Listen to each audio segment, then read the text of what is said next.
वाटले देवा तुला आलिंगन देण्यापेक्षा संताच्या संगतीत सुख किती मोठा हे आज मला कळालं, म्हणून संगतीला फार महत्व आहे. आत्ताच्या काळामध्ये संगत करायची, चांगल्याची करा, वाईट माणसाची करू नका.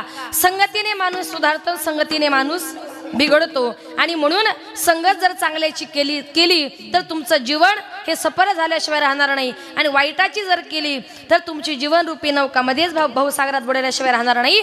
संत महात्मे म्हणतात आम्ही संताची संगत केली, आम्ही रात्रंदिवस देवाचं नामचिंतन केलं. कारण संत महात्मे म्हणतात संताची संगत करणं, देवाचं नामचिंतन करणं हा आमच्या वाणीला लागले एक स्वभाव आहे.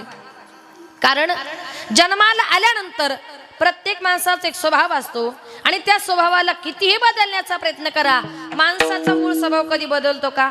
एखाद्या बाईला जर भांडायची सवय असेल, तिने किती ठरवलं मी भांडायचं नाही, तिचा स्वभाव बदलणार आहे का? ती दासी हो आधी होती दासी, पटराणी केली तिसी, तिचे हिंडणे राहीना स्वभाव जाईना, तिचे हिंडणे राहीना पुढे स्वभाव जाईना, तिचे हिंडणे राहीना स्वभाव जाईना, तिचे हिंडणे राहीना स्वभाव जाईना. आधी होती दासी पटराणी केली तिसी, आधी होती दासी पटराणी केली तिसी, तिचे हिंडणे राहीना पुढे स्वभाव जाईना, तिचे हिंडणे राहीना पुढे स्वभाव जाईना, तिचे हिंडणे राहीना स्वभाव जाईना, तिचे हिंडणे राहीना स्वभाव जाईना. संत एकनाथ महाराजांचं मूळ स्वभाव नावाचं प्रकरण आहे, त्याच्यात सांगितलंय आधी होती दासी पटराणी केली तिसी, तिचे हिंडणे राहीना मूळ स्वभाव जाईना. आधी होता वाग्या, इथं कोणी वाग्या नाही ना? आहे दैव योगे झाला पाग्या, त्याचा येळकोट राहीना मूळ स्वभाव जाईना, त्याचा येळकोट राहीना मूळ स्वभाव जाईना. थोडक्यात काय आमचे संत महात्मे म्हणतात माणूस मरतो पण त्याचा मूळ स्वभाव बदलत नाही. तसं रात्रंदिवस देवाचं नामचिंतन करणं, संताची संगत करणं हा आमचा त्या ठिकाणी स्वभाव आहे. आमच्या शरीराला लागलेलं वळण आहे, पडिले वळण इंद्रिया सकळ. एखादा चांगला मनुष्य असेल, सज्जन असेल, आणि एखाद्या दारू पिणाऱ्या माणसाच्या संगतीत गेला, दारू पिणाऱ्या मित्राच्या संगतीत जर गेला, तो म्हणतो बाबा आज योगायोगाने माझ्या बरोबर हॉटेलमध्ये आला तर थोडी तरी घे माझ्यासारखी. म्हणतो नको रे कधी घेतली नाही. अरे जास्त नको, थोडी तरी. अरे नको रे कधी घेतली नाही. अरे जास्त नको, चवीपुरतं एखादं झाकण. याच्या आग्रासो एक झाकण, दोन झाकण, तीन झाकण, मग झाकणं पिता पिता नंतर रोज एक लागते. याला काय म्हणतात माहितीये ना? हुशार तसे तुम्ही. मग याला कारण का? संगत कुणाची? वाईट माणसाची संगत जर केली तर तो वाईटाच्या मागे जातो. पण तो जर दारू पिणारा मनुष्य असेल, एखाद्या वारकऱ्याच्या संगतीत गेला, आळंदीला गेला, पंढरपूरला गेला, कीर्तनाला गेला, भजनाला गेला, नंतर तो म्हणतो अरे मला सुद्धा तुझ्यासारखी माळ घालायची. याला म्हणतात संगत. म्हणून शक्यतो माणसानं वाईटाची संगत करण्यापेक्षा जी माणसं तुम्हाला आम्हाला चांगल्या संगतीने आपल्या शेवट गोड करतील अशा माणसाच्या संगतीमध्ये जा. कारण महाराजांनी म्हटले संत महात्म्यांच्या अर्धक्षण घडता संताचे संगती तेने होई शांती महत पापा. संताची अर्धक्षणाची संगती सुद्धा फार महत्वाची आहे. अर्धक्षण जरी माणसाला संताची संगत मिळाली ना, त्याच्यात तुमचं आमचा उद्धार आहे. उदाहरण म्हणून सांगते. एक दिवस एक साधू महाराज गंगेच्या किनारी स्नान केलं आणि गंगेच्या किनारी देवाचं ध्यान करत बसले होते. तेवढ्यात तिथल्या राज्यातला राजा साधू महाराजांच्या पाठीमागे आला. साधू महाराज नेमका करतायत तरी काय? कुठल्या देवाचं ध्यान करतायत? म्हणून त्या ठिकाणी तो राजा साधूंच्या पाठीमागे उभा होता. आणि तेवढ्याच समोरच्या गंगेमध्ये एक बगळा पाण्यात चोच बुडवायचा, दगडावर घासायचा, पाण्यात चोच बुडवायचा, दगडावर घासायचा. बगळ्याला पाहिलं आणि साधू महाराजांच्या तोंडून शब्द आले, अरे बगळ्या, अरे घीस घीस कर तिखी करे, ऊपर लगाया पाणी, जिस कारण तुम तिखी करे वो सब हम जानी. बगळ्या घासून घासून चोच तीक्ष्ण करतो, हे कशा करता करतो ना हे मला पूर्णपणे माहित आहे. हे साधूचं वाक्य राजाने ऐकलं. साधूचं वाक्य आहे, संताचं वाक्य आहे, म्हणून राजा रात्रंदिवस तेवढंच वाक्य बोलू लागला. घीस घीस कर तिखी करे, ऊपर लगाया पाणी, जिस कारण तुम तिखी करे वो सब हम जानी.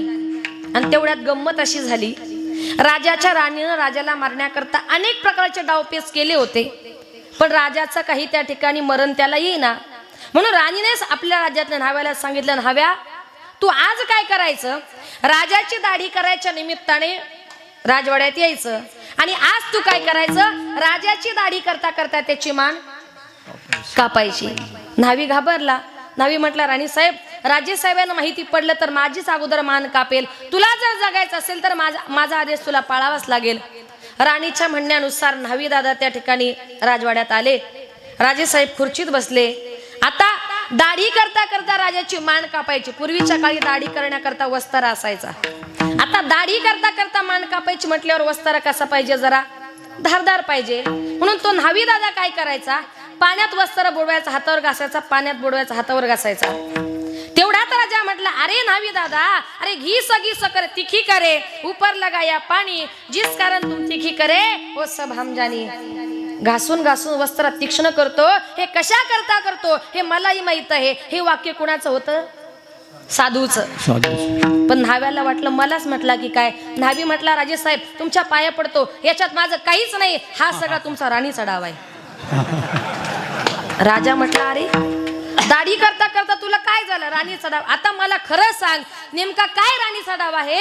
आणि मग त्यांनी सांगितलं की राजे साहेब, तुमच्या राणीने आदेश दिला होता की आज तू काय कर, राजाची दाढी करता करता मान कापायची, म्हणून मी त्या ठिकाणी वस्त्राला धार लावत होतो. माझा दृष्टांत संपला. सांगायचं तात्पर्य एकच आहे, त्या दिवशी त्या राजाने तर साधूचं वाक्य जर ऐकलं नसतं तर कदाचित आज त्या राजाची मान कापली गेली असती. पण अरदक्षण घडता संताचे संगती, तेने होय शांती महत पापा. म्हणून खरं सुख आहे संगत चांगल्याची करण्यामध्ये. म्हणून एखाद्यानं मोठा बंगला बांधला, मोठी गाडी घेतली, भरपूर पैसा आला, लोक म्हणतात तो सुखी झाला. पण माझं एकच वाक्य लक्षात ठेवा, माणसाकडे जेवढा पैसा जास्त तेवढं माणसाला दुःख जास्त. रामदास स्वामींनी गोड वर्णन केले, जगी सर्व सुखी असा कोण आहे, विचारे मना तूच शोधून पाहे.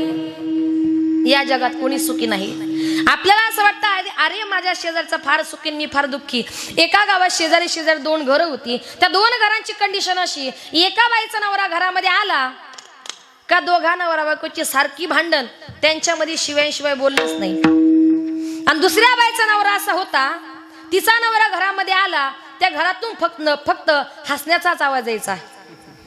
ही बाई म्हणायची, कुठून माझ्या नशिबाला पडला, घरात आला की सारखा भांडतो, सारखा शिवाय देतो. तिनं ठरवलं, आता खूप दिवस नवऱ्याचा त्रास सहन केला, आता शासनानं आपल्याला 50% आरक्षण दिलंय. म्हटली आता इथून पुढे नवऱ्याला घाबरायचं.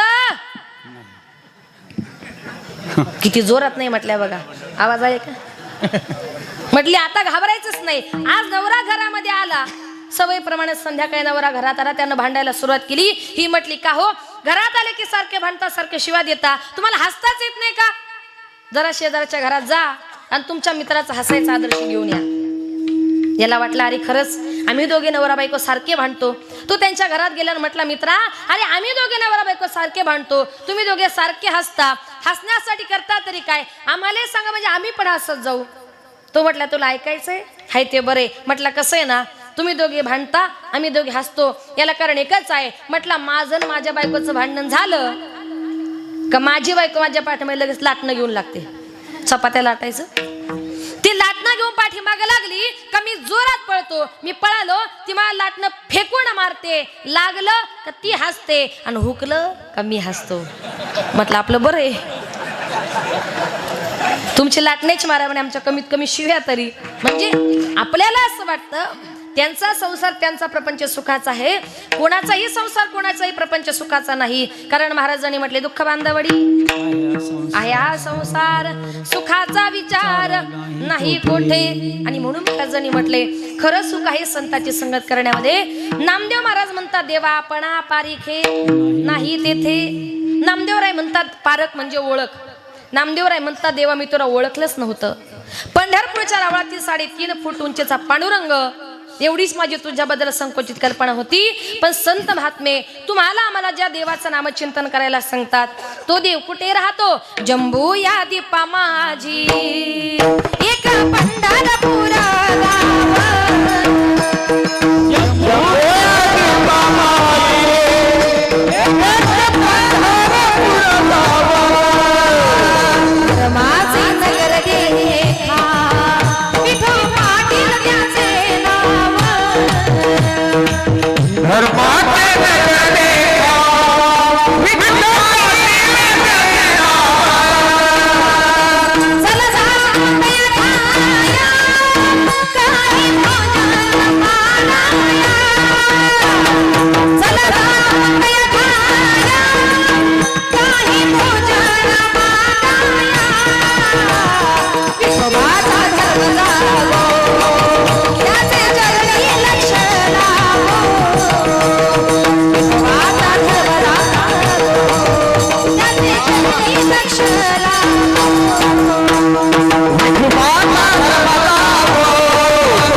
चिंतन करायला सांगतात. तो देव कुठे राहतो? जम्बूया दीपा माझी एक पंढरपूर गाव. सप्तद्वीपांपैकी पहिलं द्वीप म्हणजे जम्बूद्वीप. त्या द्वीपात माझा पांडुरंग परमात्मा राहतो. पण नामदेवराय म्हणतात देवा मी तुला ओळखलंच नव्हतं. पंढरपूरच्या गावातील 3.5 फूट उंचीचा पांडुरंग एवढीच माझी तुझ्याबद्दल संकोचित कल्पना होती. पण ज्या वेळेला मला माऊलीची संगत लाभली ना त्यावेळेला संपूर्ण चराचरामध्ये एकच परमेश्वर आहे असा मला अनुभव आला. सर्वाभूती पाहे एक वासुदेव पुसून या ठाव अहंतेसा. नामदेव महाराज म्हणतात तो अहंकार आज माझा गळून पडला. कारण नामदेवराय म्हणतात मला अजून तो प्रसंग आठवतोय का ज्या वेळेला मी उत्तर भारतातून तीर्थयात्रा करत करत गोकुळ मथुरा वृंदावन प्रयाग कुरुक्षेत्र करत करत ज्या वेळेला मी सौराष्ट्रामध्ये सोमनाथाजवळ आलो, औंढ्या नागनाथाच्या जवळ आलो, त्या ठिकाणी मोठं मैदान होतं. रात्री नामदेवरायांचं कीर्तन ठरवलं. कीर्तन इतका समाज जमला होता. नवे नामदेव महाराजांचं कीर्तन ऐकण्याकरता स्वर्गातून 23 लाख देव खाली आले होते. आणि त्याच कीर्तनामध्ये माझे पांडुरंग परमात्मा नाचत होते. नाचता नाचता रंग कीर्तनी भरला, प्रेमाची छंदे प्रेमाची छंदे विठ्ठल नाचू लागला. नामदेव कीर्तन करी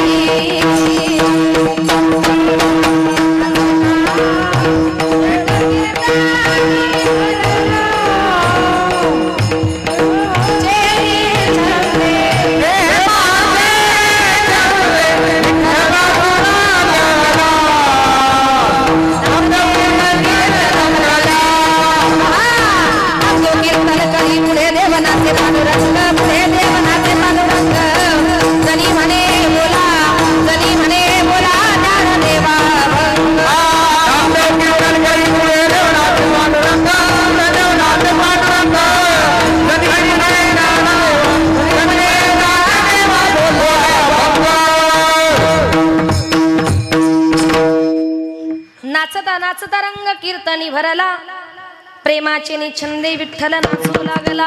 त्या कीर्तनात माझे देव नाचत होते. नामदेव महाराज कीर्तन करत होते. अनेक संत मंडळी पाठीमागे उभी होती. त्यांच्यामध्ये आमची जनाबाई होती. पाठीमागे डोळे लावणी उभी ती जणी. कबीर महाराज पक्वाद वाजवत होते. नामदेव महाराज कीर्तन करतायत. अनेक संत मंडळी समोर आहेत, अनेक देव समोर आहेत. कीर्तन इतकं रंगात आलं. देव कीर्तनामध्ये नाचतायत. अक्षरशः नाचता नाचता माझ्या देवाची फजिती झाली. नाचता नाचता देवाचा घडला पितांबर.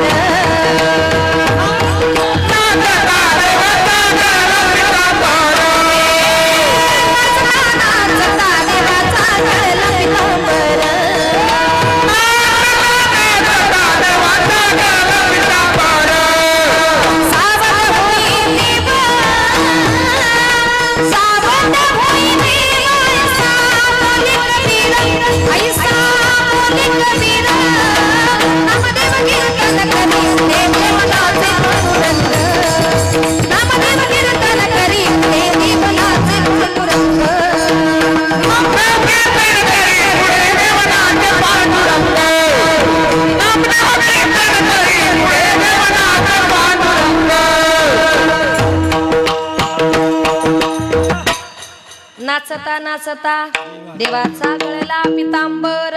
देवाचा पितांबर गळला. देव भानावर नाही तरीही देव नाचतायत. साधू या संतांनी देवाला धरिले मनगटी. काय झाला म्हणून दचकला जग जेठी. अचानक हात धरला. देव घाबरले. काय झालं? कबीर महाराज म्हटले देवा तुमचा पितांबर गळलाय. इतकं कीर्तन रंगात आलं होतं. रात्री 9ला कीर्तन सुरू झालं. पहाटे 4 वाजले तरी कीर्तन चालूच.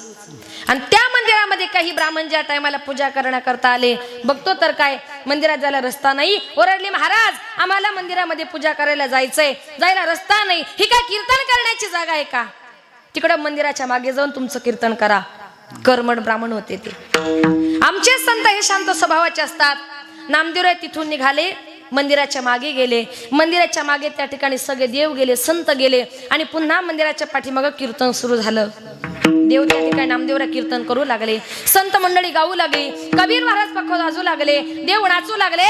अरे त्या औंढ्या नागडा देवाला साकडं पडलं. आज 23 लाख देव माझ्या घरी पाहुणे आलेत. स्वतः पांडुरंग परमात्मा माझ्या घरी पाहुणा आलाय, अनेक संत मंडळी माझ्या घरी पाहुणे आलेत, ब्राह्मणांनी त्यांचा अपमान केलाय, सगळे माझ्या मंदिराच्या पाठीमागे गेलेत, आता मला असं बसून चालणार नाही. अरे आमच्या औंढ्या नागनाथ देवाने काय केलं, फिरविले राऊळ जगा माझी खाती.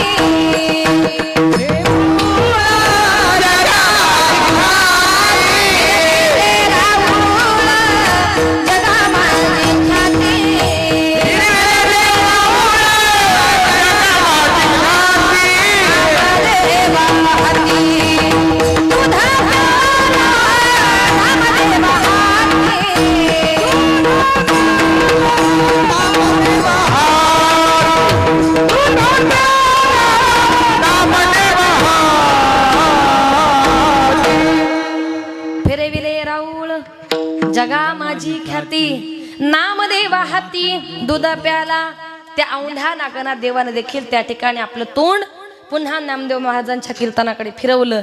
आजही औंढा नागनाथला जाऊन बघा, महादेवाचं मंदिर कुठे महादेवाचं नंदी कुठे असतो मंदिराच्या समोर, पण तिथला नंदी आज मंदिराच्या पाठीमागे आहे, कारण त्या देवाने तोंड फिरवलं, दृष्टांत संपला. नामदेव महाराज म्हणतात, अरे औंढा नागनाथ देवाने तोंड फिरवलं, पण निर्जीव दगडाचं मंदिर सुद्धा फिरलं. हे कुणाच्या कृपेने झालं, संताच्या. म्हणून नामदेवराय म्हणतात, बाबांनो मी तुम्हाला एक नाही तर दोनही हात वर करून सांगतो, आताच्या कलियुगामध्ये संगत करायची आहे, साधूची करा, संताची करा, कारण या कलियुगामध्ये संताच श्रेष्ठ आहे, अभंगाचे दुसरे. साधू थोर जाना, साधू थोर जाना, साधू थोर जाना, साधू थोर जाना,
साधू थोर जाना, साधू थोर जाना, साधू थोर जाना, एकदा नाही तीनदा म्हटलंय.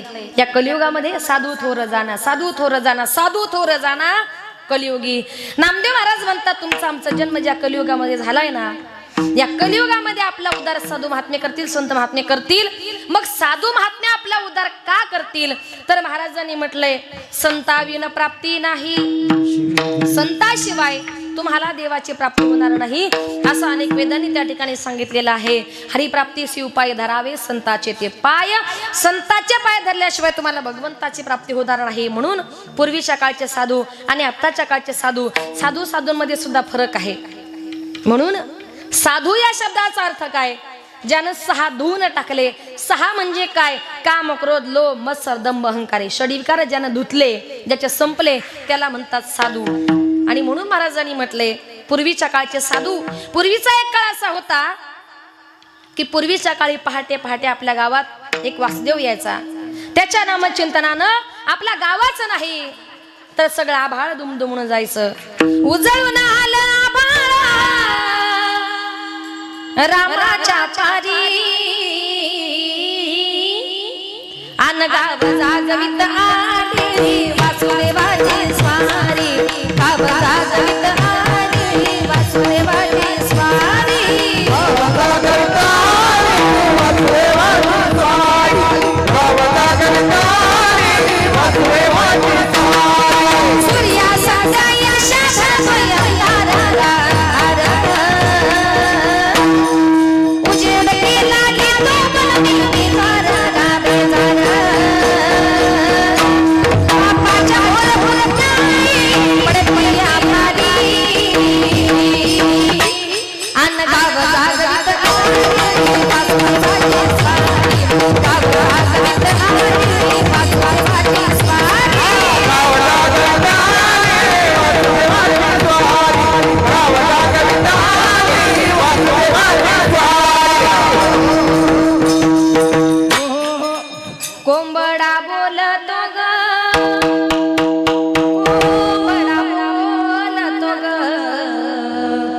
उगवतीच्या डोईवरी तुरा सूर्याचा डोलतो ग नारायणाचा रूप घेऊन धरतीला धरतीला वीर सैन्याचा संप वीरांगेला धरतीला निश्चित कल्याण पाई असावी साधी अन्नदाव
अशा प्रकारे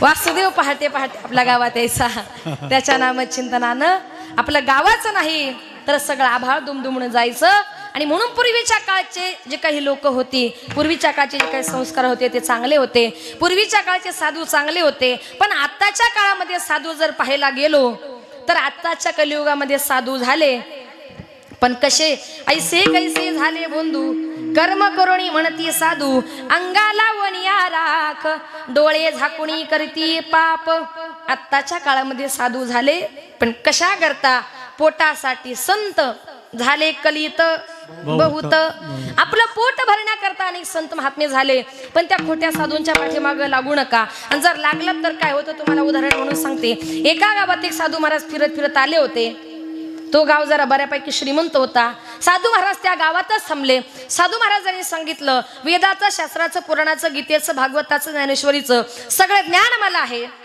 बरं तुमच्या गावात बसल्या बसल्या जगात काय चालतं हे मला कळतं 1 लाखाचे 2 लाख करतो 2 लाखाचे 4 लाख करतो पैसा कोणाला नको आहे मग तुम्हाला सांगते ते बंधू साधू असेच असतात जर कधी आले तर लक्षात ठेवा तुम्हाला म्हणतात 1 लाख द्या 2 लाख देतो आपल्याला 1 लाखाचे 2 लाख देतात नंतर 2 लाखाचे 4 लाख देतात आपण त्याला 4 लाख दिले तो आपल्याला 8 लाख देतो एक दिवस आपण त्याला 50 लाख दिले लोकांचे पैसे गोळा केले का साधू फरार असं बऱ्याच ठिकाणी झालेलं आहे तो साधूही तसाच होता आणि त्या साधूवर इंजिनियरची श्रद्धा बसली तो इंजिनियर घरी गेल्यानं बायकोला म्हटलं अगं आपल्या गावात इतके चांगले साधू आले तितके संत महात्मे आलेत का त्यांना वेदाचं शास्त्राचं पुराणाचं ज्ञान आहे बरं इथं बसल्या बसल्या गावात काय चालतं जगात काय चालतं हे त्यांना कळतं त्या इंजिनियरची बायको म्हटली तुम्ही काही म्हणा पण माझा काय त्या बंधू साधूवर विश्वास नाही इंजिनियर म्हटला अगं तू त्यांचं दर्शन घ्यायला चल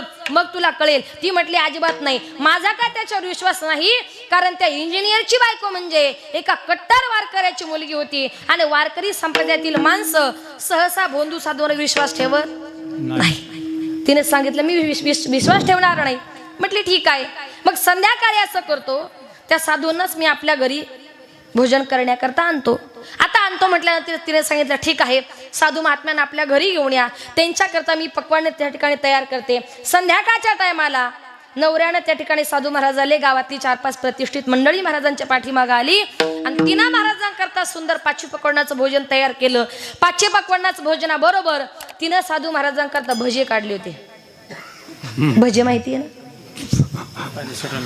तोंडाला पाणी द्यायचं बाबा म्हटले पाणी सुटलं तोंडाला पाणी येऊ द्यायचं नाही. तिनं सुंदर असे भजे काढले होते, पण तिनं असं ठरवलं साधू महाराजांना जर इथं बसल्या बसल्या जर जगातलं दिसतं, आज साधू महाराजांची परीक्षा घ्यायची, साधू नेमका खरा आहे की खोटा आहे. बरं ताटा वाढताना असं करायचं, महाराजांचे जे काही भजे आहे ना ते भजे भाताच्या खाली लपून ठेवायचे. कुठं?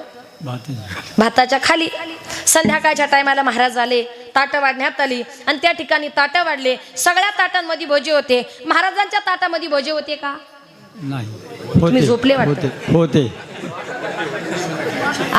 होते होते. कुठं होते?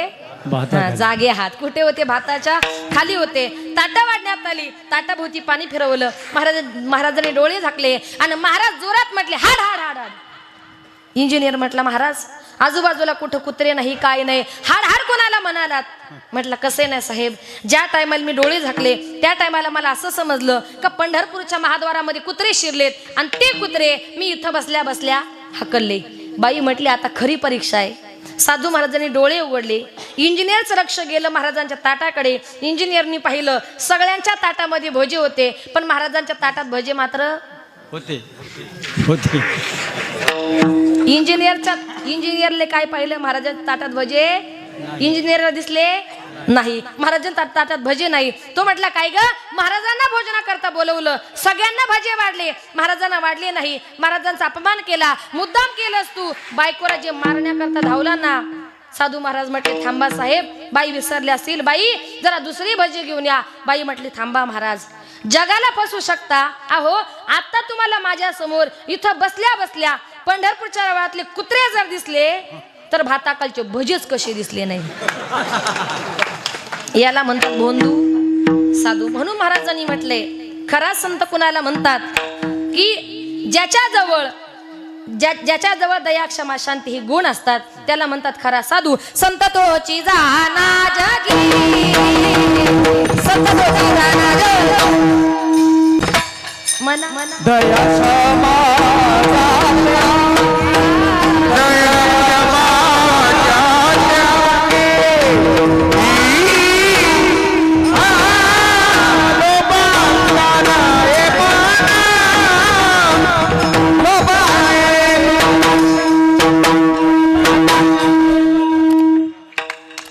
महाराजांनी म्हटले संत तोची जाणा जगी, दया क्षमा ज्याची अंगी, ज्याच्याजवळ दया क्षमा शांती हे गुण असतात त्याला म्हणतात खरा संत. म्हणून महाराजांनी म्हटले संताची संगत करा, साधूची संगत करा. या काळामध्ये साधू थोर आहेत, संत थोर आहेत. आपण जर संत पाहिले तर संत वामन बाबा, संत वामन भाऊ आणि संत भगवान बाबा यासारखी संत मंडळी आपल्या परिसरामध्ये या महाराष्ट्राला मिळाली. हे आपलं खरंच मोठं भाग्य आहे. कारण वामन भाऊंची आणि भगवान बाबांची कृपा जर आपण पाहिली तर या परिसरावर आणि या महाराष्ट्रावर आज इतकी मोठी कृपा त्यांची आहे का बैसोनी पाण्यावरी वाची ज्ञानेश्वरी, इतकी ताकद त्या संत महात्म्यांमध्ये होती. म्हणून हे संत महात्मे तुमचा आमचा प्रत्येकाचा उद्धार करणार आहेत. निश्चितच आपण मनापासून जर त्या संतांची भक्ती केली तर ते संत आपण समुद्राच्या अलीकडे आहोत आणि समुद्राच्या पलीकडे नेणारे आहेत ते तुम्हाला संत महात्मे. त्या संतांचं नामचिंतन जर केलं, त्यांची संगत जर केली तर ते निश्चितच तुम्हाला आम्हाला समुद्राच्या पलीकडे नेल्याशिवाय राहणार नाही. म्हणून संगतीला फार महत्व आहे. जीवन जगत असताना माणसानं व्यसनापासून थोडंसं बाजूला राहा. आणि काही लोक खरंच ही जी लोक दारू वगैरे पितात ना, वाईट लोकांची संगत करतात, त्याच्यामुळे काय होतं तुम्हाला एक उदाहरण म्हणून सांगते. एक दिवस एका माणसाला आपल्या काही मित्रांना पार्टी द्यायची होती आणि तो आपल्या मित्रांना म्हटला बघा आज रात्री 12 वाजता मी तुम्हाला बरोबर पार्टी देतो. म्हणे 12-1 वाजता म्हणे पार्टीचा टाइम आहे का? तुला काय करायचंय? 12-1 ला पार्टी देणार. म्हटले कशाची? म्हटले कसं आहे ना, माझ्या बायकोनं कालच तिच्या माहेरून चांगली मोठी शेळी आणली. शेळीच म्हणतात ना तुमच्याकडे का बकरी? बकरी. बरं तुम्ही म्हणाल ते चांगली मोठी बकरी आणलेली आहे आणि मग त्या ठिकाणी मागितली. प्रेमानं बायको देणार नाही. माझी बायको मुलं झोपले का रात्रीच्या टायमाला मी ती बकरी बरोबर चोरून आणणार. म्हटलं ठीक आहे. आता रात्रीच्या टायमाला याला वाटलं माझी बायको मुले झोपले की काय, पण बायकोला माहित होतं माझा नवरा दारुड आहे. दारुडे माणसं घरातून पैसा बायकोचं सोनं कधी नेऊन विकून त्याची दारू पितील याची गॅरंटी.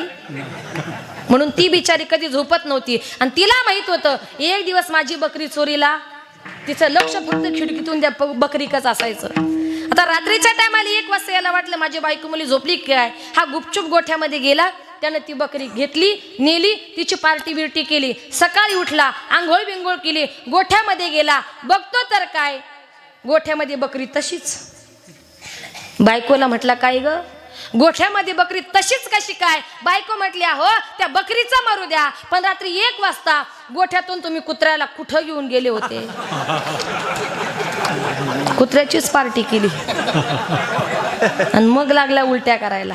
नंतर करून काय फायदा आहे का? म्हणून एखाद्या गोष्टीचं वर्म चुकल्यानंतर दुःख भोगावं लागतं. तसं संगत करताना चांगल्या माणसाची करा, वाईटाची करू नका. वाईटाच्या संगतीत जर गेलात तर तुमची देखील अशीच फजिती झाल्याशिवाय राहणार.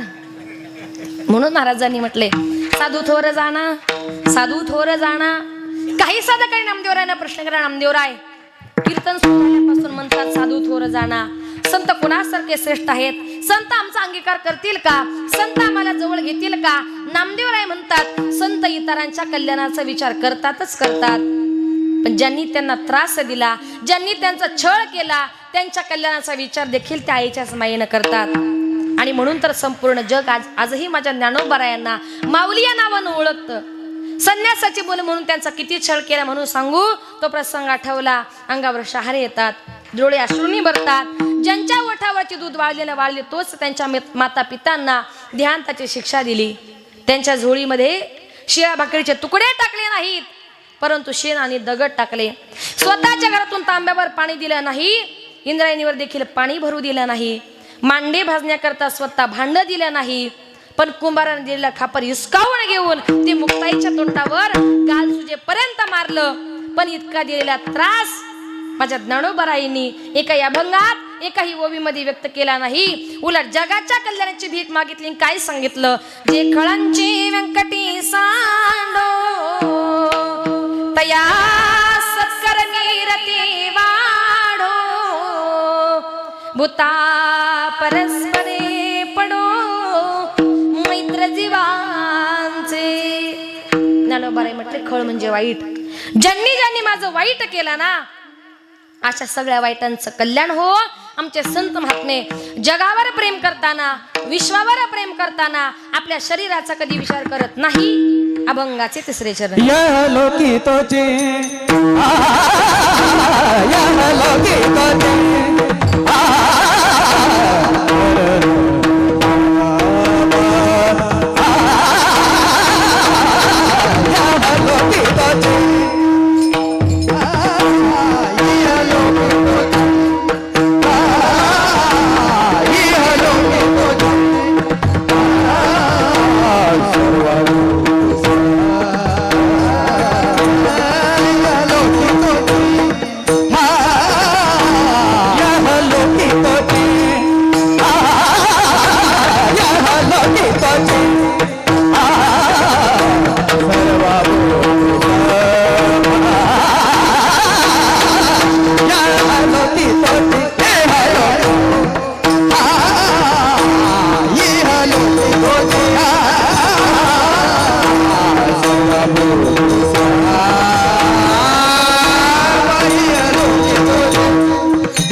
सर्वाभूती सम, शरीराचा भ्रम नेनो कदा. आमच्या संत महात्म्यांनी महाराजांनी सांगितले, या शरीरावर प्रेम करण्यापेक्षा आमच्या संत महात्म्यांनी जगावर प्रेम केलं आणि जगावर प्रेम करताना अखंड रात्रंदिवस देवाचं नाम चिंतन केलं. संत महात्म्याने ज्या देवाचं चिंतन केलं एकदा सगळ्यांनी मोठ्या प्रेमानं हातानं टाळी आणि मुखानं परमेश्वराचं नाम चिंतन करा. विठोबा रखुमाई विठोबा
पठाडे महाराज पकवा जाईल काल्याच्या कीर्तनापर्यंत.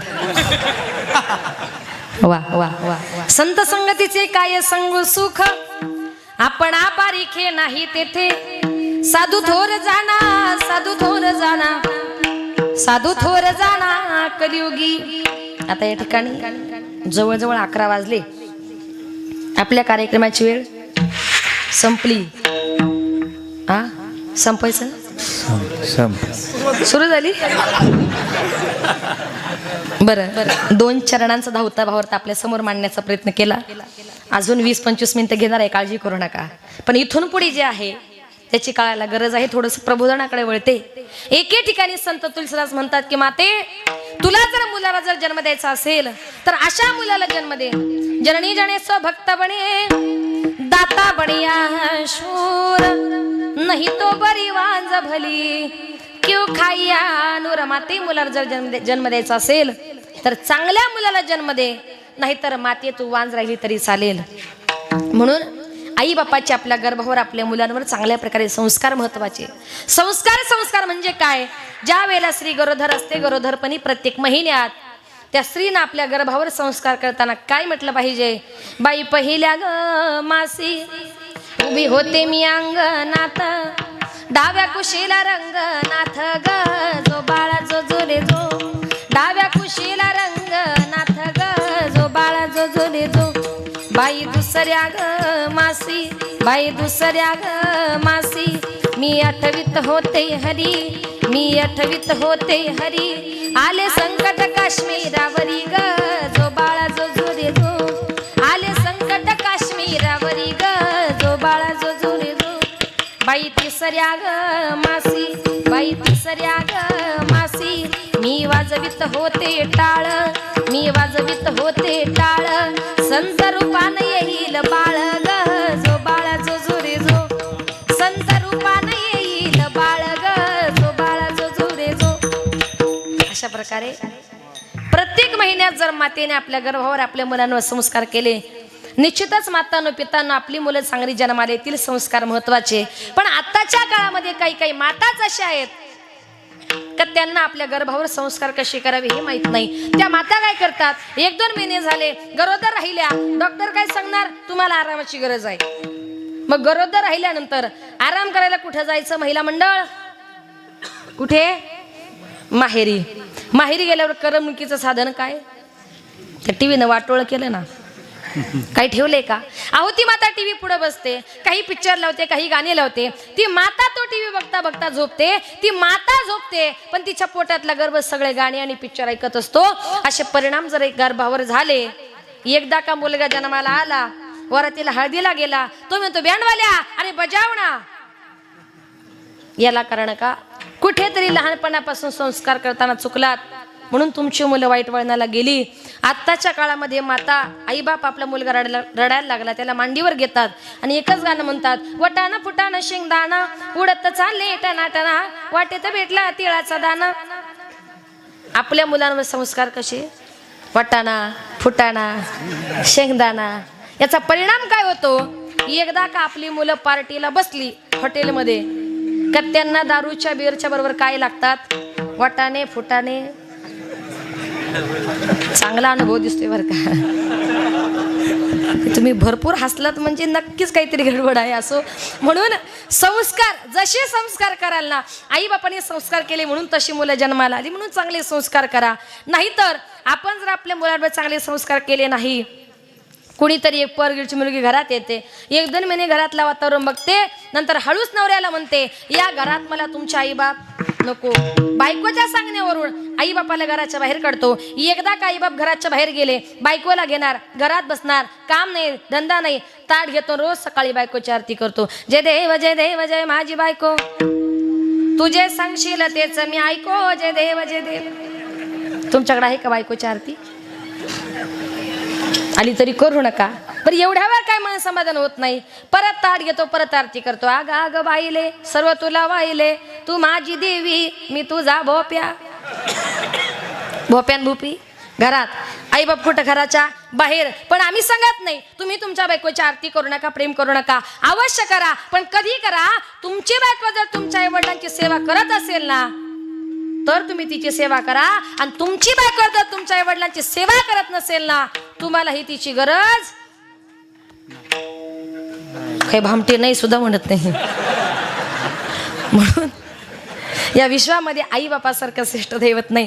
चांगले संस्कार करा. पूर्वीचा एक काळ जर बघितला, पूर्वीच्या काळचे संस्कार जर बघितले ना, पूर्वीच्या काळी माता रात्रंदिवस कुठलंही काम करताना रात्रंदिवस देवाच्या नावाच्या उभ्या गायच्या.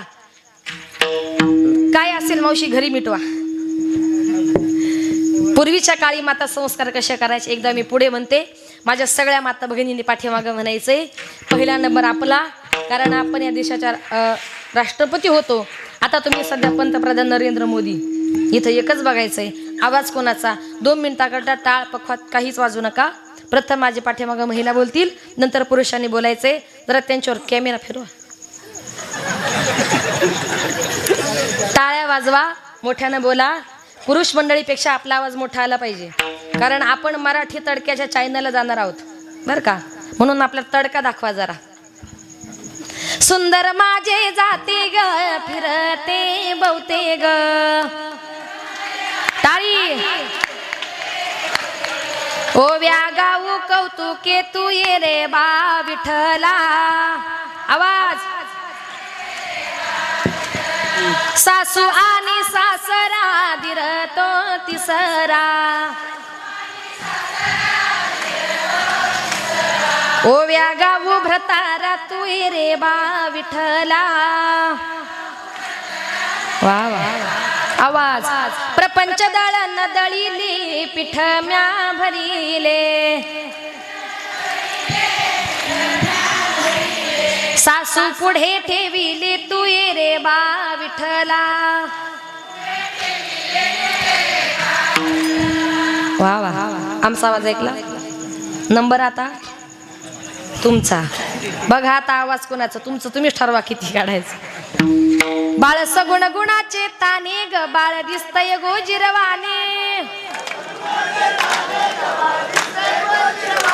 काय सांगता घराने ग गोकुळच्या नारी. गोकुळच्या नारी. श्रीरंग माझा वेडा ग त्याला नाही दुसरा जोडा. तुम्ही याची संगत सोडा ग गोकुळच्या नारी. अग अग तुम्ही यांची संगत सोडा ग बावीच्या नारी. म्हणा ना, काय झालं? कशाला धरलंय व? आवाज नाही, काय नाही.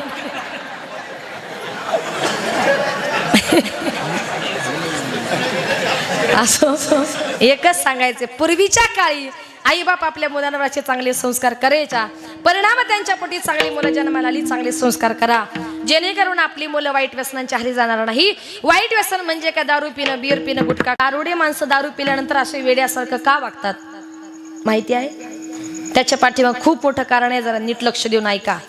एका जंगलामध्ये एका झाडाखाली एक पोपट, दुसरा वाघ आणि तिसरं डुक्कर. काय? पहिला पोपट, दुसरा वाघ, तिसरं डुक्कर. तिघजण मित्र राहत होते. एक दिवस जंगलामध्ये सोसाट्याचा वारा आला.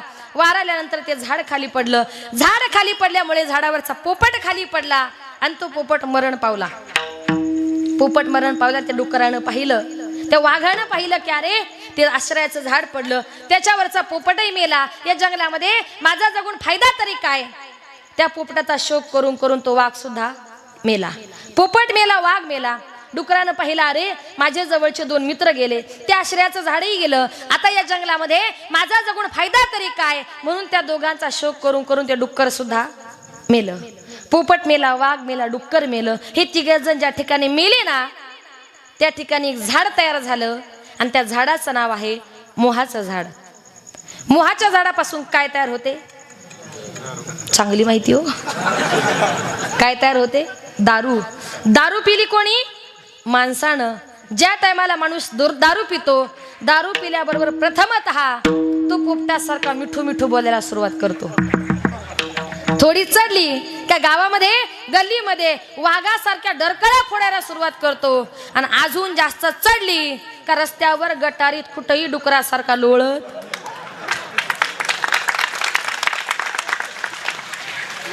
पटलं वाटतं? पटलं.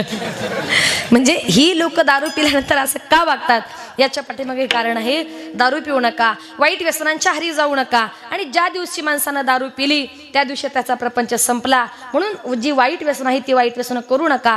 समाजामध्ये जीवन जगत असताना आजचा दिवस जर पाहिला, आजचा दिवस म्हणजे आपल्या भारत देशाचा स्वातंत्र्य दिन आणि योगायोग जुळून आला तो म्हणजे रक्षाबंधन. अतिशय पवित्र असा हा जो काही सण आहे, हे रक्षाबंधन जे आहे, आत्ताच्या या सणाच्या दिवशी भावाचं आणि बहिणीचं नातं जर बघितलं, याच्यासारखं गोड नातं या जगात दुसरं कुठलंच नाही.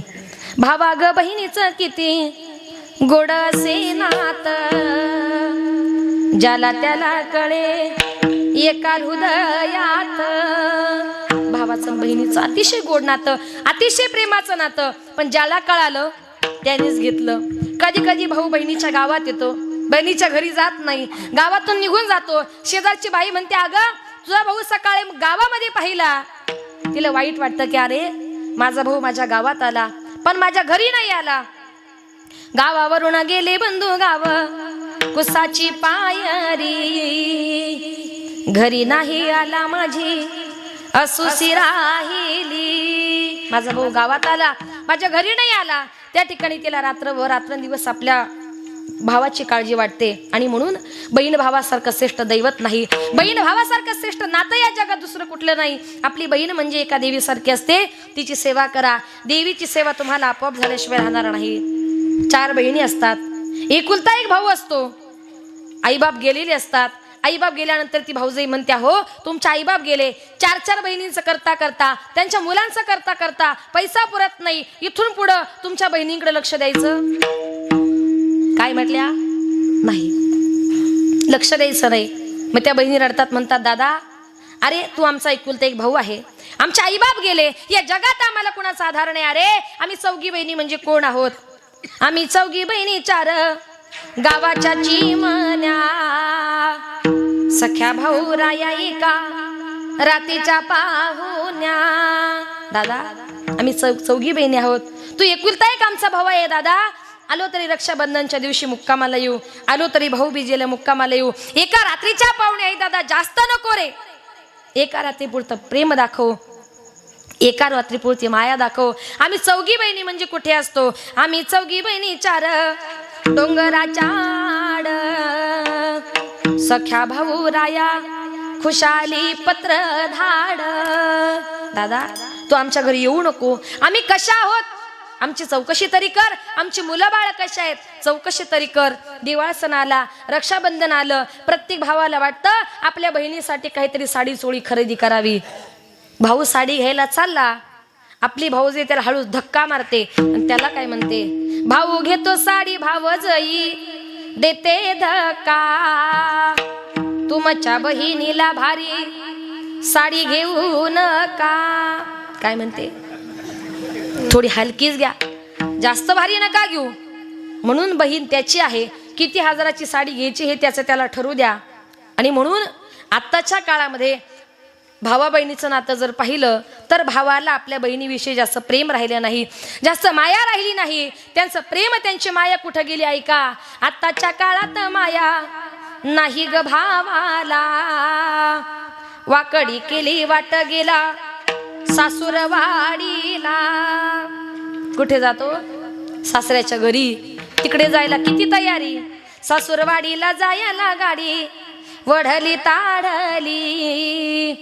बहिणीच्या गावा जाया यांची गाडी पंक्चर झाली. इतकं प्रेम असतं का. म्हणून भाऊ बहिणीशी किती वाईट वागला तरी बहिणीला आपला भाऊ गोडच असतो.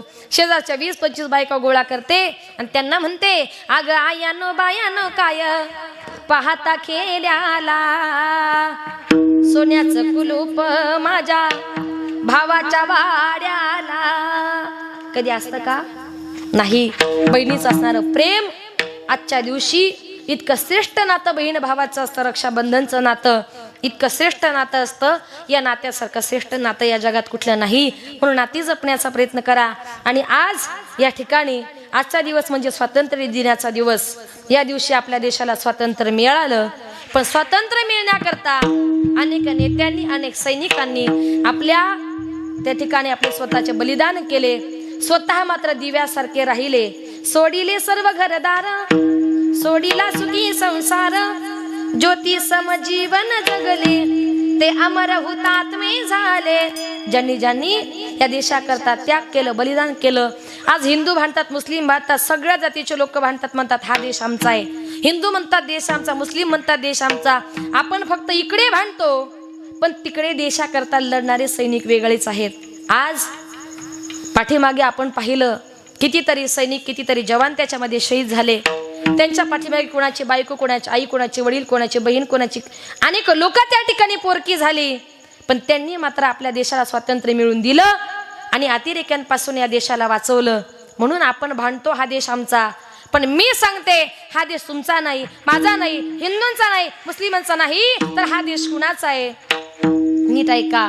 हिंदू की नहीं है, किसी मुस्लिम की नहीं है, हिंदू की नहीं है, किसी मुस्लिम की नहीं है, हे हिंद जिसका नाम शहीदों की जमी है, हे हिंद जिसका नाम शहीदों की जमी है, झेली है जिसके वास्ते बापू ने गोलियां, आजाद ने खेली है अपने खून से होलियां, अंग्रेज हुकूमत को राजपथ नहीं लाया, फांसी पे जवा खून भगत सिंह ने चढ़ाया, बिजली की तरह टूट पड़ी लक्ष्मीबाई, मुँह मुड़ गई तोपों के वो तलवार चढ़ाई, मुँह मुड़ गई तोपों के वो तलवार चढ़ाई.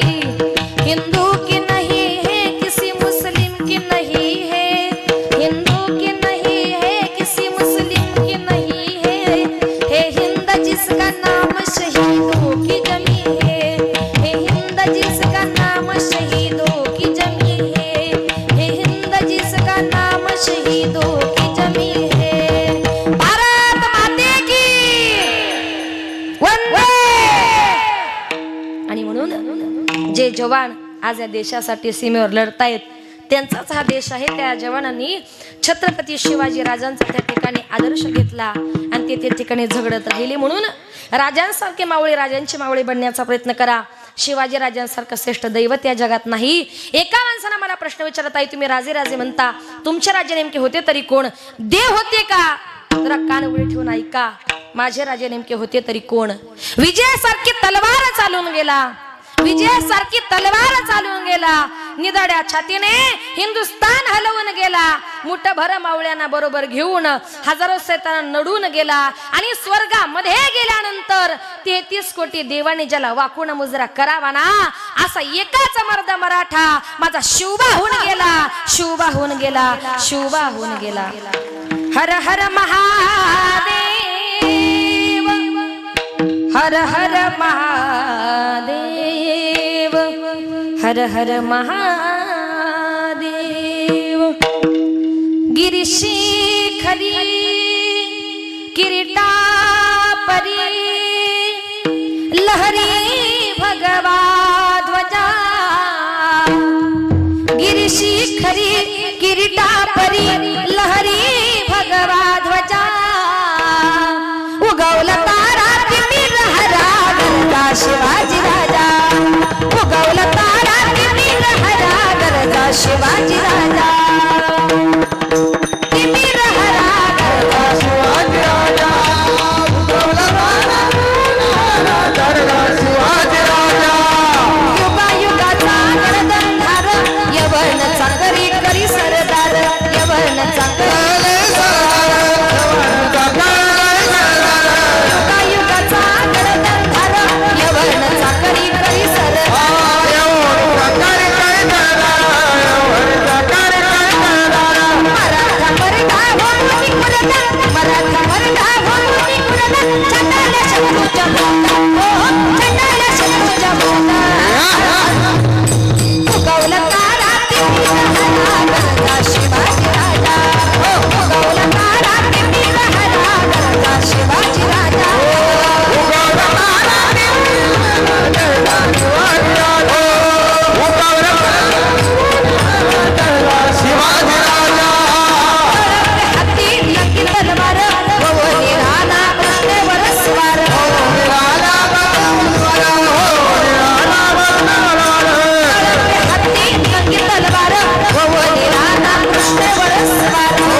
आता संपवायचं ना, 11:15 वाजले, चालू द्यायचं सकाळपर्यंत. एक जाताना आपल्या समोर एक गवळण सादर करते आणि कीर्तन रूपी सेवा संपवते.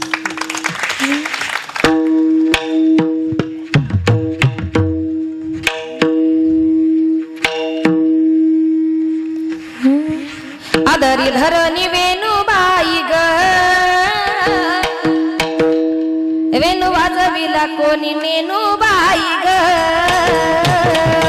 आधरी धरणी वेणूबाई ग वेणू वाजविला कोणी मेनूबाई ग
आता या ठिकाणी सालाबादप्रमाणे चालू असलेला हा पत्रिका कुठे गेली अखंड हरिनाम सप्ताह श्री क्षेत्र बावी या गावामध्ये चालत असलेला नाम सप्ताहाचा कार्यक्रम श्री हरिभक्तपरायण डॉक्टर न्यायाचार्य नामदेव महाराज शास्त्री यांच्या आशीर्वादानं हरिभक्तपरायण प्रल्हाद महाराज श्री क्षेत्र दत्त संस्थान बावी यांच्या अध्यक्षतेखाली हरिभक्तपरायण वैकुंठवासी भगवना बाबा यांच्या 123व्या जयंती उत्सवाच्या निमित्ताने वर्ष 16वे आणि या वर्षामध्ये पदार्पण करत असताना आजची ही दुसऱ्या दिवसाची कीर्तनरूपी सेवा प्रथमतःच बडबड करू नका 2 मिनिटाकरता हे पुष्प ही सेवा गुंफण्याकरता या ठिकाणी माझ्याकडे आलेलं आहे आणि प्रथमतःच एक 4-5 महिन्यापूर्वी माझं कीर्तन मुंबईला नवी मुंबई कामोठी येथे झालं होतं आणि तिथे आपल्या गावातली काही आमचे भाऊ मंडळी त्या ठिकाणी राहतात.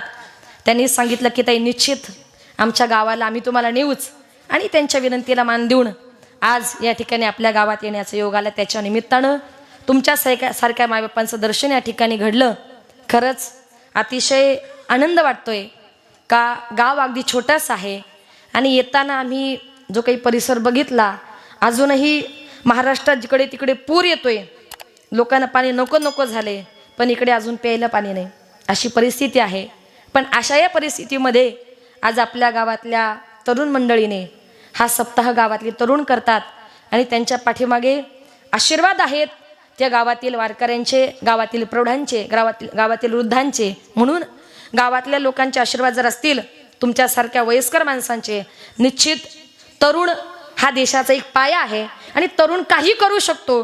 तरुणांची ताकद आज इतकी मोठी आहे का इतक्या दुष्काळी परिसरात या तरुणांनी हा जो काही सप्ताहाचा कार्यक्रम घडून आणला आणि या सप्ताहामध्ये हे कीर्तनकार जर बघितले, आज महाराष्ट्रातले सगळे नामवंत कीर्तनकार त्यांनी आपल्या समोर आणले. खरंच त्यांच्याकरता एकदा टाळ्या वाजवा. खरंच आनंदाची गोष्ट आहे का एवढ्या दुष्काळी परिस्थितीमध्ये इतकं भव्य दिव्य मंडप, इतकं सुंदर नियोजन, इतका मोठा कार्यक्रम आपण या ठिकाणी करतायत.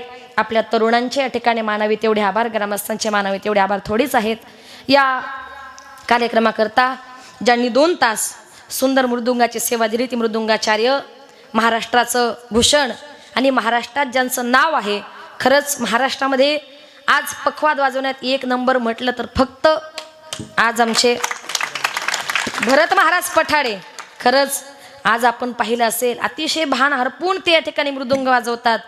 मला काय होईल की याचा विचार ते करत नाही. खरंच माझ्या पांडुरंग परमात्म्याची इतकी मोठी ताकद त्यांच्या पाठीमागं आहे आणि खरंच आज महाराष्ट्रात इतके नामवंत मृदुंगाचार्य, आज या ठिकाणी त्यांची माझी भेट झाली. एकदा लातूरलाही त्यांची माझी भेट झाली होती, पण तिथे सिस्टीमचा खूप मोठा प्रॉब्लेम झाला, त्याच्यामुळे कीर्तन काही एवढं जमलं नाही. पण आज तो योग या ठिकाणी जुळून आला, सुंदर सेवा दिली. महाराज तुमचे आभार, माझ्यासारख्याने काय म्हणावे, खूप सुंदर अप्रतिम अशी सेवा दिली. तुमचे आभार. ज्यांनी सुंदर गायनाचं काम केलं ते गुणीजन गायनाच्या या ठिकाणी आमचे आदरणीय हरिभक्त परायण रवी महाराज पवार, संजय महाराज देवकर, शिवाजी महाराज काकडे. खरंच इतकं त्रिमूर्ती, अप्रतिम गायन, अप्रतिम. खरंच काय बोलावं त्यांच्याबद्दल. आपण मगाशीच पाहिलं, मला असं वाटलं की माझं कीर्तन सोडून आज यांचं गायनच ऐकायचं की काय पहिल्या चालीला. म्हणजे इतकं सुंदर सरगम वगैरे इतकं सुंदर त्यांनी केलं. खरंच महाराज काय बोलावं तुमच्या गायनाबद्दल. तुमचे आभार. आमचे बाबा असतील, बाकीची टाळकरी मंडळी असेल, बाकीचे गेले काय घरी टाळकरी, खाली बसले का महाराज, दमले का काय. असो, खरंच अप्रतिम अशी सेवा दिली. सगळ्या गुणीजनांचे, टाळकऱ्यांचे आभार. तुळशीवाल्या आईंचे या ठिकाणी मनपूर्वक आभार मानते. वेणेकरी बाबा, त्यांनी 2 तास सेवा दिली, त्यांचे आभार. माझ्या पाठीमागे आज एक नाही 3 चोपदार आहेत, पण चोपदार जर पाहिले कोणाची उठायची हिंमत नाही, असे चोपदार या ठिकाणी आहेत. आणि माझ्या पाठीमागून तर कोणी येऊ शकत नाही. असो, त्यांचे या ठिकाणी मनपूर्वक आभार. आमचा आवाज तुमच्यापर्यंत ज्यांनी पोहोचवला, गोड सुंदर अशी साऊंड सिस्टीम दिली, एकदम कडक, वा, सुंदर सुंदर आवाज येत होता, त्याच्याबद्दल भाऊ तुमचे या ठिकाणी मनपूर्वक आभार. तुम्ही सगळा श्रोतवर्ग या कार्यक्रमाला मोठ्या संख्येने उपस्थित झालात, कार्यक्रमाची शोभा वाढवली. माझ्या माता भगिनी, पुरुष वर्ग, तरुण मंडळ, लहान मुलं मुली, सर्व ग्रामस्थ मंडळी, आजूबाजूच्या गावातील मंडळी, आपण सर्वजण या कार्यक्रमाला मोठ्या संख्येने उपस्थित झालात, कार्यक्रमाची शोभा वाढवली. जवळजवळ 11:30 वाजलेले आहेत, पण तुम्ही पहिल्यापासून जे बसलात, अगदी सगळ्यांचे चेहरे अगदी फुलासारखे टवटवीत आहेत. सगळ्यांचे अगदी तुमच्याकडे बघून असं वाटतं अजूनही जरी 2 तास कीर्तन केलं, कुणालाही झोप लागणार, करायचं का मग, आहे तयारी पुढच्या वर्षी. आनंद वाटला खूप. खेळीमेळीच्या आनंदाच्या उत्साहाच्या वातावरणात ही सेवा पार पडली. याला कारण आहेत हे गायक, हे वादक आणि ही सिस्टीम. वा. आणि यानंतर माझ्या श्रोतवर्गाचे आभार, ज्यांनी 2 तास या कार्यक्रमाचं शूटिंग केलं. ते मराठी तडका ना, मराठी तडका या यूट्यूब चॅनलवर आपलं कीर्तन दिसणार आहे. त्या भाऊनीच देखील 2 तास शूटिंग केली. तुमचे देखील या ठिकाणी मनपूर्वक आभार मानते. आमचा तडका जरा चांगला फोडणी चांगली द्या, त्याला चांगला तडका असला पाहिजे. असो, त्यांचे या ठिकाणी मनपूर्वक आभार मानते. या कार्यक्रमाकरता मी मुंबईहून या ठिकाणी आले येण्याकरता माझे पती श्री प्रकाश पांडुरंग पाटील, ते देखील या ठिकाणी उपस्थित आहे. त्यांचेही मनपूर्वक आभार. माझे पतींचे आभार मानते.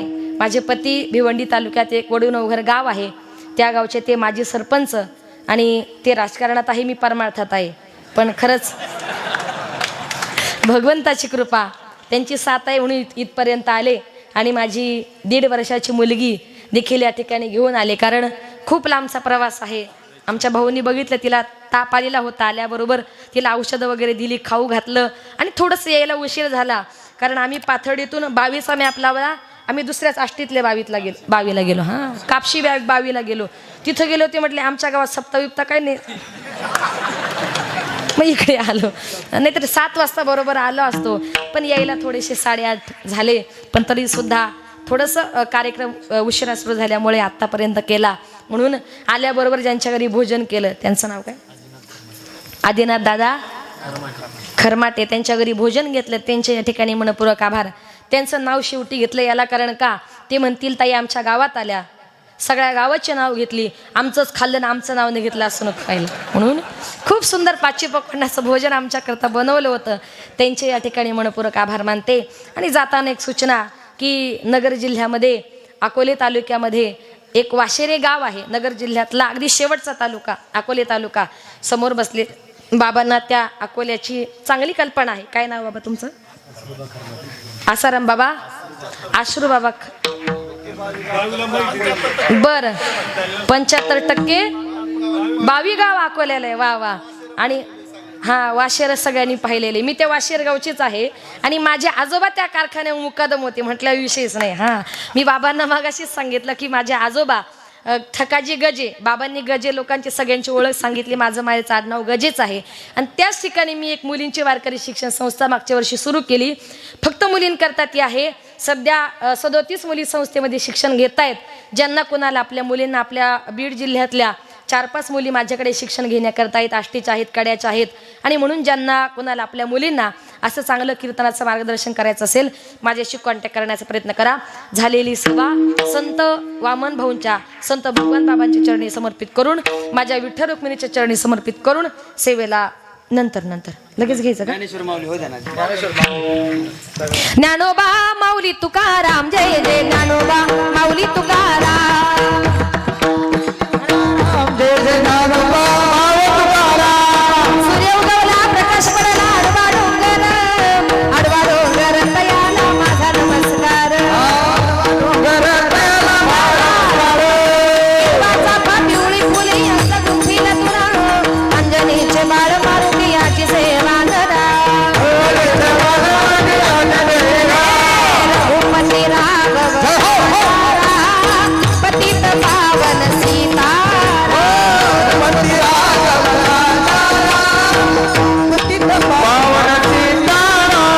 जानकी जीवन राम राम, सुंदर माधव मेघ श्याम, रघुपती राम